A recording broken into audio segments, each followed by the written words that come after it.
नमस्ते। जनता में ये भ्रांति गहरी बैठ गई है कि सूचना ही ज्ञान है। यह एक गलत धारणा है। सूचना और ज्ञान में जमीन आसमान का अंतर होता है। सूचना केवल चिन्हों का अनुभव है। जैसे अभी आपको मेरी आवाज का अनुभव हो रहा है, वैसे ही चिन्हों का अनुभव सूचना कहलाता है। गुरु, ग्रंथ आदि सूचना के स्रोत हैं, ज्ञान के नहीं।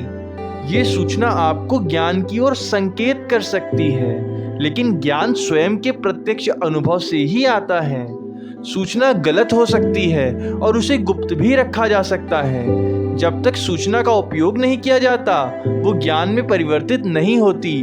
उदाहरण के लिए, यदि कोई कहे कि ताजमहल आगरा में है, तो यह केवल एक सूचना है। जब तक आप स्वयं आगरा जाकर ताजमहल को नहीं देख लेते, यह सूचना आपके लिए ज्ञान नहीं बनेगी।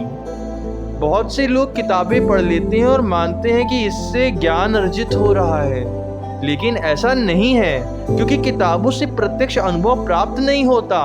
किताबें केवल जानकारी देने का साधन है। वे ज्ञान का साधन तब बनती हैं जब उस जानकारी को प्रत्यक्ष अनुभव और तर्क के आधार पर सत्यापित किया जाए।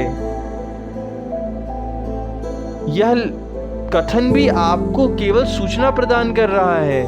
ज्ञान तो आपको खुद अनुभव तर्क के माध्यम से प्राप्त करना होगा।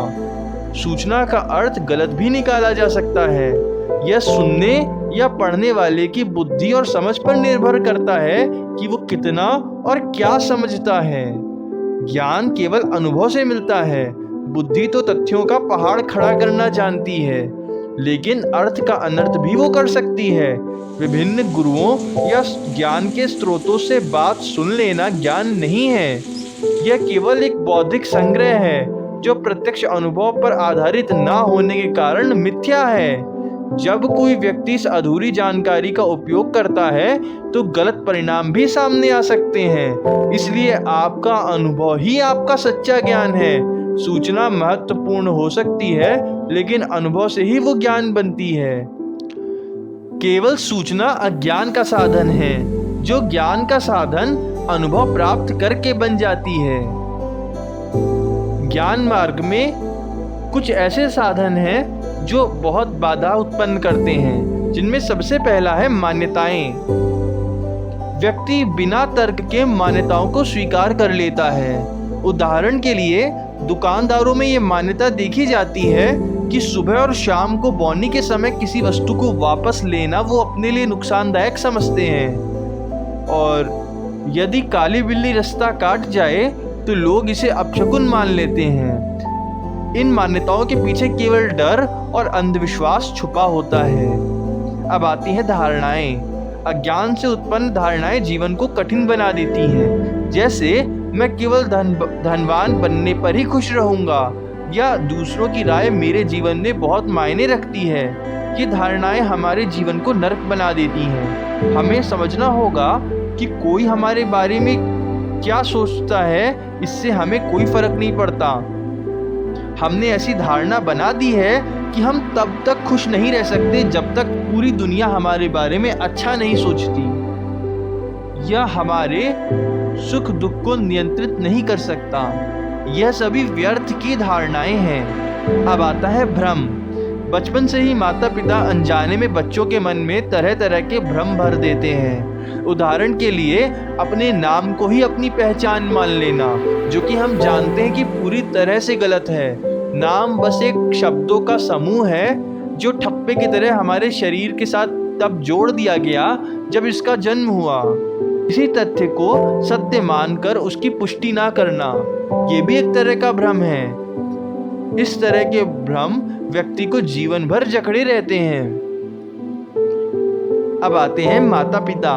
यहाँ हमने देखा कि कैसे अज्ञान के साधन के रूप में सबसे पहले माता पिता ही होते हैं, और वहीं से अज्ञान की शुरुआत होती है।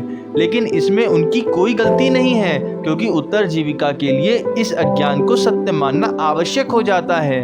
जैसे फिल्म को शूट करते समय सभी कलाकार उसकी कहानी को सत्य मान लेते हैं और थोड़ी देर के लिए खुद को हीरो या विलेन मानकर उसके अनुरूप अभिनय करते हैं, उसी प्रकार ज्ञानी व्यक्ति को भी संसार में जीने के लिए अज्ञान या झूठ को सत्य मानकर अभिनय करना पड़ता है। हम जानते हैं कि यह हमारा असली नाम नहीं है, लेकिन फिर भी इसे शरीर का नाम मानकर इसके अनुरूप व्यवहार करते हैं। अब आते हैं संबंधी।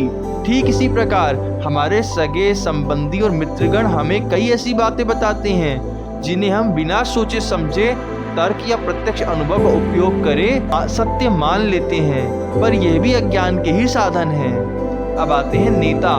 समाज में अज्ञान का सबसे बड़ा स्रोत नेता होते हैं। उनका उद्देश्य आपको सही ज्ञान देना नहीं है, बल्कि आप पर शासन करना है, और यह काम बिना झूठ बोले संभव ही नहीं। इसलिए मैं दावे के साथ कह सकता हूँ कि अधिकांश नेता झूठ बोलते हैं, लेकिन क्योंकि वे बड़े मंच से बात करते हैं, जनता उनकी हर एक बात को सत्य मान लेती है। राजनीति बिना झूठ के 2 दिन भी नहीं टिक सकती। अब आते हैं विशेषज्ञ।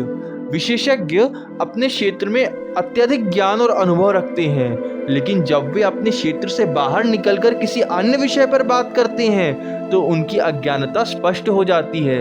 उदाहरण के लिए, एक डेंटिस्ट आंखों का ऑपरेशन नहीं कर सकता और एक भौतिक विज्ञानी क्वांटम फिजिसिस्ट आपको डाइटिंग का सही तरीका नहीं बता सकता। विशेषज्ञ जब अपने क्षेत्र से बाहर अपनी राय देते हैं तो उनकी सीमाएं उजागर हो जाती हैं। जनता ये भूल जाती है कि एक व्यक्ति किस विषय का विशेषज्ञ है, और हमें किसी विषय का सही ज्ञान केवल उस क्षेत्र का विशेषज्ञ से ही मिल सकता है। अब आते हैं बड़े लोग। कई लोग मानते हैं कि बड़े कलाकार, अभिनेता, व्यापारी और सेलिब्रिटीज ये सब जो बातें कह रहे हैं वो सत्य है, लेकिन यह एक बहुत बड़ी गलतफहमी है।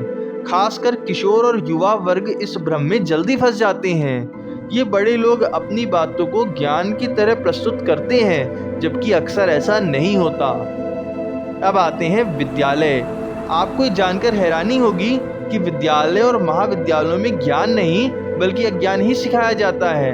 रटकर परीक्षा में छाप आना, बस यही अधिकतर विद्यालयों में सिखाया जाता है। यही उनकी शिक्षा का आधार बना हुआ है। अब आती हैं पुस्तकें। आज के समय में अधिकांश पुस्तकें पैसा कमाने के लिए लिखी जाती हैं। इस कारण उनमें कोई भी कुछ भी लिख सकता है। पुराने समय में केवल सत्य ज्ञान को ही पुस्तकों में स्थान दिया जाता था, लेकिन आज ऐसा नहीं है। इसलिए किसी पुस्तक में दी गई जानकारी को सत्यापित करना आवश्यक है। अब आते हैं समाचार पत्र। समाचार पत्र भी एक तरह का व्यवसाय ही है। यहाँ खबरें बेची जाती हैं और जो बिकता है वही प्रकाशित किया जाता है। सत्य को तोड़ मरोड़ कर प्रस्तुत करना, अफवाहें फैलाना और छोटी बातों को बढ़ा चढ़ाकर बताना बहुत आम बात है। अब आते हैं टीवी और इंटरनेट। टीवी और इंटरनेट पर 90% सामग्री बकवास होती है। इसे सभी जानते हैं और इस पर ज़्यादा कुछ कहने की आवश्यकता नहीं है। अब आता है सर्वमान्य सूचना। पुराने समय में यदि किसी गांव में कोई व्यक्ति जहरीला फल खाकर मर जाता था तो बड़े बुजुर्ग उस फल को जहरीला मानकर ये बात कह देते थे कि इस फल को कोई मत खाना। यह आदत उस समय बहुत लाभकारी थी, लेकिन आज के समय में सत्य को जानने के लिए हमें आम जनता की बातों पर आंख मूंदकर विश्वास नहीं करना चाहिए। अब आता है प्राचीन ज्ञान। लोग मानते हैं कि प्राचीन ज्ञान हमेशा सत्य होता है। यह बात कुछ हद तक सही है, क्योंकि पुराने समय में लोग सत्यापित और अनुभव आधारित ज्ञान को ही लिखते थे और लिपिबद्ध करते थे। लेकिन इसका अर्थ यह नहीं कि सभी प्राचीन ग्रंथ सत्य हैं। आजकल कई लोग इन ग्रंथों पर गलत व्याख्या करके अज्ञान फैला रहे हैं। अब आता है अधिकारी, संस्थाएं और कंपनियां। अधिकारी, संस्थाएं और कंपनियां जो भी कहती हैं उसे सत्य मानने से पहले सत्यापित करना अवश्य चाहिए। उनके कथन कई बार स्वार्थ और राजनीति से प्रेरित होते हैं। अब आता है मतारोपण।